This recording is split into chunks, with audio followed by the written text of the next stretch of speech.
let's just start talking about the good news for a change, okay? Let's have a wee look back. First of all, don't worry about the trailer of Zack Snyder's Justice League being taken down. It's just because the silly buggers forgot to pay their money when it came to using the song Hallelujah. Mind you, I would have thought they would have appreciated it because it's got everybody singing it. So I wouldn't worry too much. So, hereby, Looper Ryan Reynolds' flop is defying the odds and dominating Netflix. Listen, I don't mind. I didn't mind the film. You know, yes, it could have been better, but it was okay for an introduction. And I quite like Ryan Reynolds as the character.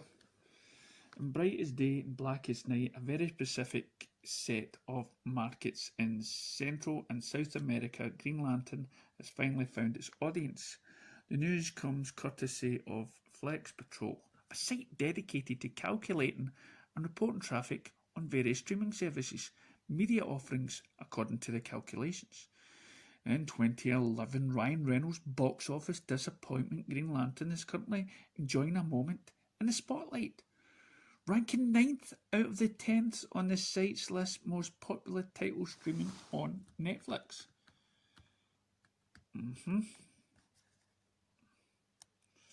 But wait, you might well cry, Green Lantern isn't streaming on Netflix. This is just another case of pro-Green Lantern media bias. Not so fast.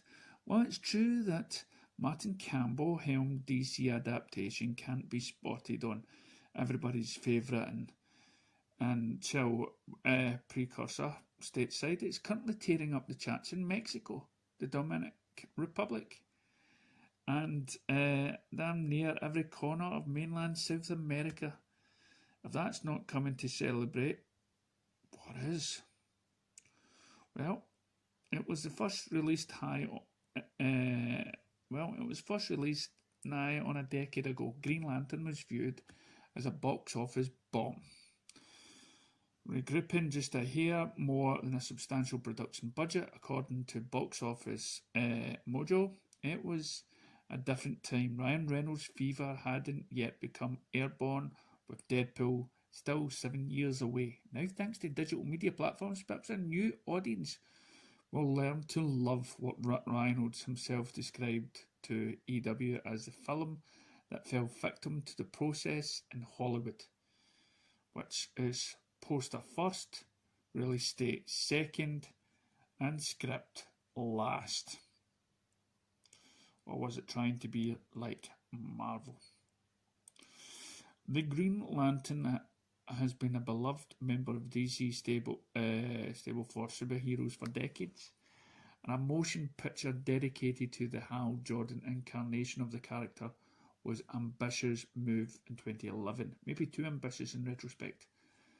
The film's protagonist is a rookie member of the interstellar crop of peacekeepers, armed with willpower, fueled mystical ring capable of generating light constructs in the form of any objects they can imagine.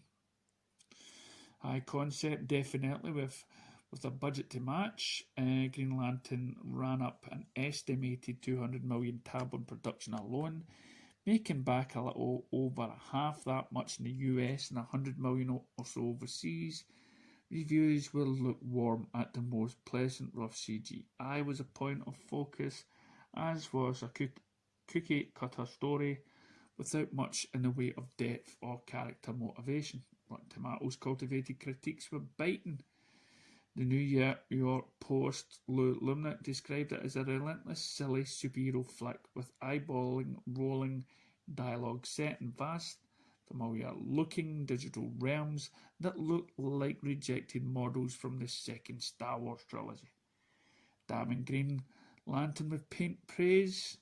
David Sexton at the London Evening Standard said, "I liked it much more than, say, Thor."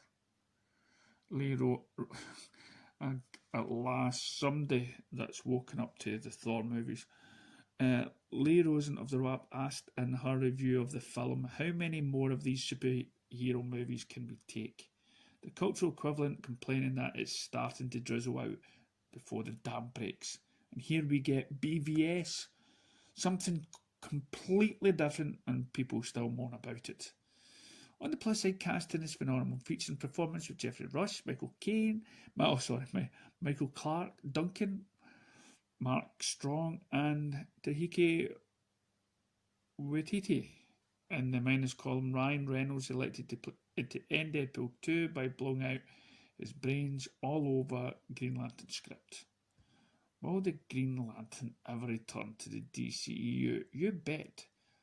Or will there be the positive signals coming out of the international Netflix viewership data might be helping Warner Media executives breathe a sigh of relief about their bold decision to revive the Green Lantern IP? Although there are no currently plans to return to the Green Lantern to the big screen, Warner and DC have been working on a streaming service destined for HBO Max since at least October 2019, and probably long before co-writer of the ill-fated 2011 Reynolds film Mark Guggenheim is attached to an executive producer on the streaming project, which will apparently consist of 10 episodes clocking in around about 1 hour piece. Showrunning duties will be handled by Seth Grahame-Smith of Abraham Lincoln Vampire Hunter fame. 2011 has been a different time in the world for superhero media, but the box office failure of Green Lantern must have loomed over this new project to some extent. The success that the old film is finding on Netflix is, if nothing else, a good sign for the future of the Lanterns in the DCEU, which Lantern had actually been good. Tone down. I'm not going to bother reading this. Amanda Walker, isn't it? Handsome heroes. But all that, there would be no Batman. These are... So if you want to check this article out, you just basically Google Looper. So there you go Looper, and Ryan Reynolds' flop is defying the odds and dominating Netflix. So what was the other wee bit? Let's see something nice. Let's go back to Kevin Costner reveals how Man of Steel pushed him and Diane Lane to work together again. Cinema Blend participates in Kevin Costner and Diane Lane stars as husband and wife living in the Midwest, whose lives takes a turn after an incident concerning their son. But no, it's not Man of Steel spin-off starring Manpa Kent. Let Him Go is completely unrelated to their work on the DCU, but it did inspire the actors to reunite for this weekend's latest release. Let Him Go follows Kevin Costner and Diane Lane and as George and Martha, another Man of Steel coincidence regarding the latter name, who are fresh of all tragic loss of their son. The couple go on a dangerous trip to retrieve their grandson, who is living with the shady wee boy clan in the Dakotas.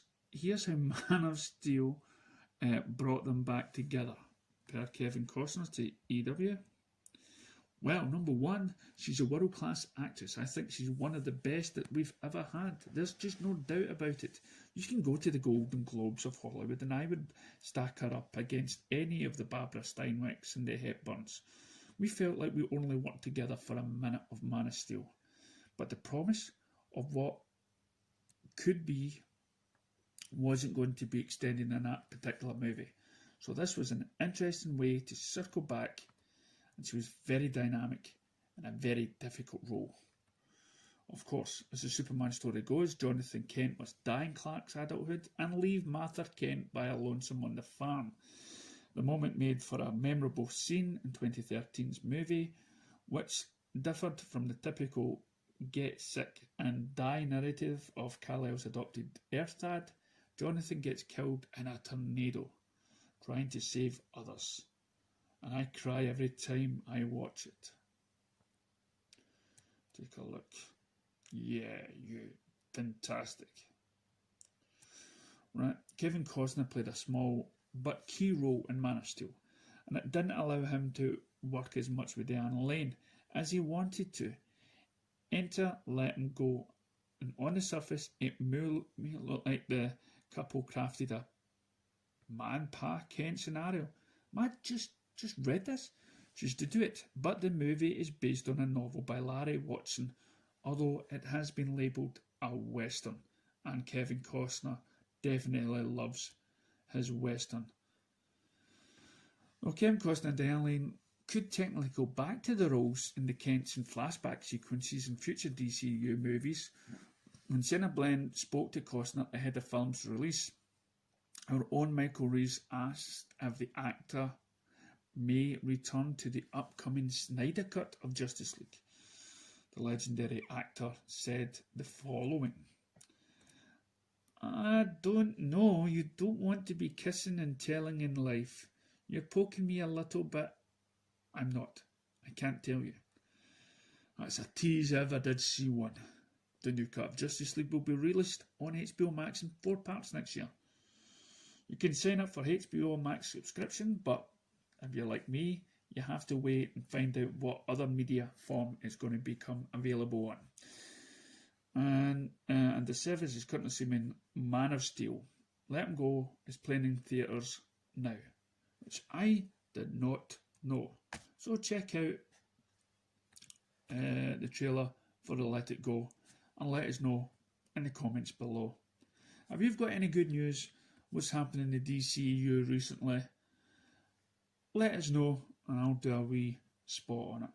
Thanks very much for tuning. Thanks very much for subscribing. And we're nearly there. It's Christmas, and long before we know it, Justice League will be upon us. It's a long road we've travelled together. Hallelujah.